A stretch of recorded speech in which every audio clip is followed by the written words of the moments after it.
ईश्वरपूर येथे विद्यार्थ्यांनी मोठ्या संख्येने एकत्र येत दिल्लीतील जंतर मंतरवरील विद्यार्थी आंदोलनाला जाहीर पाठिंबा दिला। यावेळी केंद्र व राज्य सरकारच्या धोरणांविरोधात जोरदार घोषणाबाजी करत विद्यार्थ्यांनी आपला संताप व्यक्त केला। आंदोलनादरम्यान आमदार सदाभाऊ खोत यांनी विद्यार्थ्यांबाबत केलेल्या वक्तव्यावरही तीव्र नाराजी व्यक्त करण्यात आली। पालक, नागरिक, पदाधिकारी आणि विद्यार्थ्यांनी आपल्या भावना मांडत संबंधित वक्तव्याचा निषेध केला। शांततेच्या मार्गाने आंदोलन करत विद्यार्थ्यांच्या मागण्यांकडे शासनाने गांभीर्याने लक्ष द्यावे अशी मागणीही यावेळी करण्यात आली। आतंकवादी म्हणते त्यांची शैक्षणिक पात्रता बघितलं तर त्यांना हेच शब्द आठवणार, कारण त्यांनी स्वतः शिकलेले नाहीत आणि ह्यांची मुलं मोठ्या मंत्र्यांची मुलं परदेशात शिकायला आणि ह्यांची गोरगरिबांची मुलं ह्यांच्या सत्रांच्या उतरायला, यांचं मोर्चा ह्यांचं निवडणुकीच्या पुढे प्रचार करायला की आमच्या पोरांना त्यांनी फक्त यूज केलेला आहे आणि म्हणून त्यांनी जुरळ म्हटलेलं आहे। पण ही जुरळ केव्हा यांना कुरतडून टाकतील कळणार नाही। कुरतडायला सुरुवात केलेली आहे जुरळ। काही जण आमच्या जिल्ह्यातले आमदार म्हणले की आम्ही आतंकवादी आहोत, आतंकवादी बोलू शकत नाही। आता आम्ही म्हणतात की आंदोलन करता म्हणून आतंकवादी, तुम्ही सुद्धा आंदोलन करूनच त्या तिथपर्यंत पोहोचलाय, त्या आंदोलनाच्या जीवावरच तुम्ही पण पोहोचलाय हे विसरून सगळे पत्रकार बांधव असतिकांनी सांगतील सदाभाऊ नक्की तर काय येऊ नये आणि जर आम्हाला कोणी आतंकवादी म्हणण्याचा प्रयत्न केला तर मग ते कुणाचंही घर असो आम्ही त्यांच्या बाहेर गेल्याशिवाय राहणार नाही।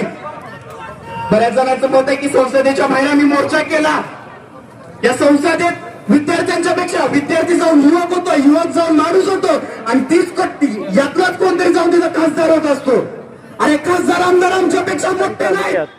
एक विधान परिषदेवर गेलेले आमदार ज्यांची परिस्थिती 20-25 वर्षापूर्वी काय होती, हे शेतकऱ्यांच्या विषयी किती कळवळा व्यक्त करत होते, हे शेतकऱ्यांचा कैवारी आहे असं सांगत होते।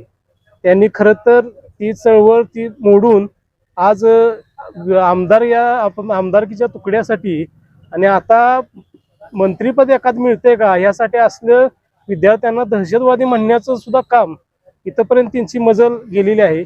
अशा या आमदाराचं मी या ठिकाणी जाहीर विधान परिषदचे आमदार महोदय म्हणतात की त्या ठिकाणी दिल्ली येथील जंतर मंतर मैदानावर गेलेले जे विद्यार्थी आहेत, जे विद्यार्थिनी आहेत, त्यांच्यावर आतंकवादी देशद्रोही असा त्यांच्यावर आरोप केलेला आहे।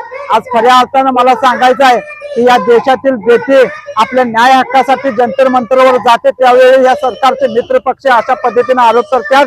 या देशातील बेटीला जर हा बेट्या जर घावला तर या देशाची बेटी त्याला कपडे फाटेपर्यंत मारल्याशिवाय खऱ्या अर्थानं क्रांतिकारांचा वावा तालुका आहे, चळवळीकरांचा वावा तालुका आहे, पण ह्या तालुक्यातला एक आमदार हा विद्यार्थ्यांना आतंकवादी म्हणतो।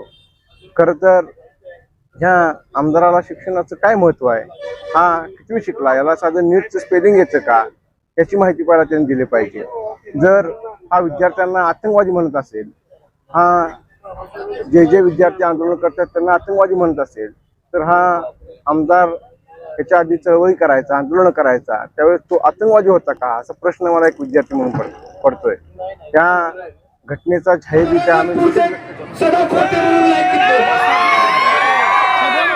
राज्यपाल महोदय असली नालायक माणसं विधान परिषदेला नेऊन आमच्या शिक्षणाचा वाटोळा करताय।